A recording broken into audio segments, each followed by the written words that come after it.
Today I want to give you some tips for solo fitting when you're working on efficient workflow for bodice fitting. It's hard to work with a single-sided muslin when you're working with yourself. So the first thing you're going to need are two mirrors that you can set up so you can see your front and back view at the same time without playing Twister with yourself. I have a door mirror mounted onto my closet door, and then I have an additional freestanding mirror. The second mirror does not need to be full length. It could be even your iPad or a wall mirror on a chair. And you just want to angle them so you can look in one mirror and see yourself in the other mirror and vice versa. And usually they have to be at an angle. So that's step number one. Step number two, I found that instead of trying to put the muslin onto myself against my skin, I worked with a tank top that I could pin it onto. And what I want to show you here in front of me, this is exactly how my fit muslin looked when I took it off. And I'm going to show you things about fitting this after you have completely finished with the blue zone.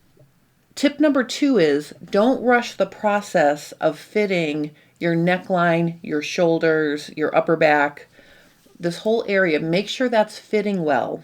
Don't look at what's going on below, because when I first put this on, I was a hot mess. It looked awful. And what I realized was I had the top was fitting, but the bottom was too snug. So after I made sure everything fit on top, I let out my side seams so I could pull the whole half muslin over to my center line. And let me show you how I did that. I'm just going to unpin this because I have photos of myself wearing it. These pins, I want you to notice these pins. Look how they are. One is up here, sort of diagonal, and one's down here, diagonal. I reached around and I pinned it onto myself looking in my mirror. Pinning it onto the tank top, you can do that, but you don't have to worry about pinning it nice and neat or near the edge or anything. I'm going to take these pins out. The first thing I want to talk about here is this tank top is not ideal. And the reason why it's not ideal is because it's got a really scooped neckline in the front and it's a little bit lower in the back than the shirt or bodice pattern I'm working with that has a high neck. It's designed to fit right around my neck for a collar. If you have a tank top in your closet that has a higher crew neck, that would be ideal. You can even cut off the sleeves of a crew neck t-shirt and then just sew it so it fits snug, almost like you're making a bodysuit. The next thing I did, I measured up here in the armhole at the base of my neckline, and I found the center.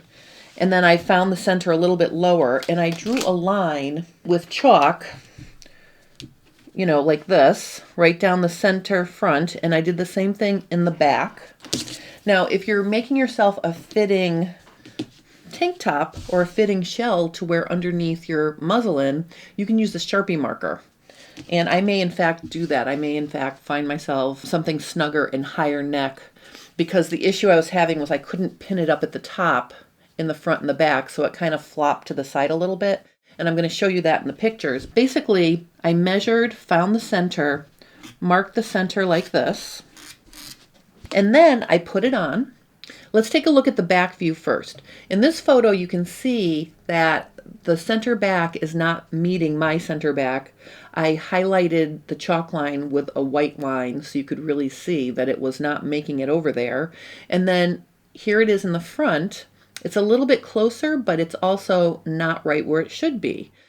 After you have finished fitting your blue zone, remember to do that first, you can let out your side seams so you can pull the rest of the bodice to the center. Let's look at the front first. You'll see that here's my original stitching line. I let it out a ½ inch in the front because I could measure from where the stitching line is and where my center front was and what the difference was. So I let it out a ½ inch in the front, but notice when I flip it over, I actually let out the back a whole inch.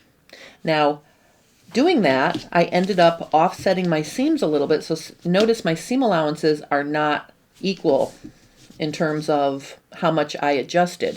So here is a super easy way to transfer this to your paper pattern.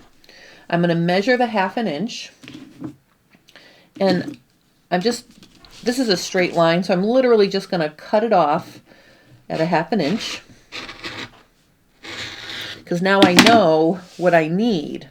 So now I'm going to come over here to my pattern, and let's start with the back first because the back is easy. So all I have to do is put this little piece right along my edge and use it as a template. Now I am going to mark this because I don't want to screw it up, but basically I'm just going to cut off the extra, and now my pattern matches my muslin. Okay, so I can cut that off in the back. It was more up at the top and less at the bottom. Okay, and then for the front, we have a dart. I'm going to take out the dart stitching so I can stick it like this, and then notice here is what I cut off my front to leave a 1/2 inch seam allowance. So again, I'm just going to mark this.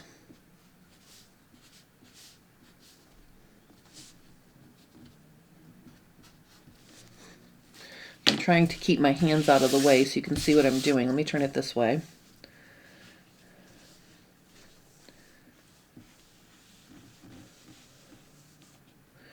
Okay, so you can see that that's what I have to cut off.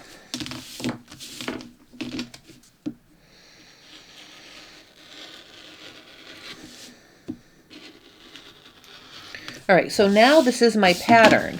Remember, I added an inch safety seam allowance to my side seams, so actually I needed a 1/2 inch of it in the front, and I needed almost, well, at the top I needed almost 3/4 of an inch, almost a 1/2 inch down there.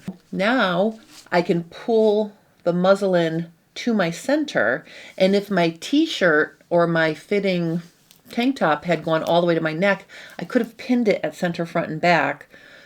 I didn't, so in these photos they're going to flop around a little, but when I smoothed it to the center front and center back, it did lay there. So look at this back view picture. You can see now my center back is at the center back, and then in the front you can see that my center front is in the center front. What is not working out for me is the position of my bust dart, and I'm going to look at the final depth of my armhole. Those are more pink zone adjustments, but I just wanted to come on today and give you some tips to help you when you're solo fitting, especially when you're working with a half bodice muslin, because it is hard.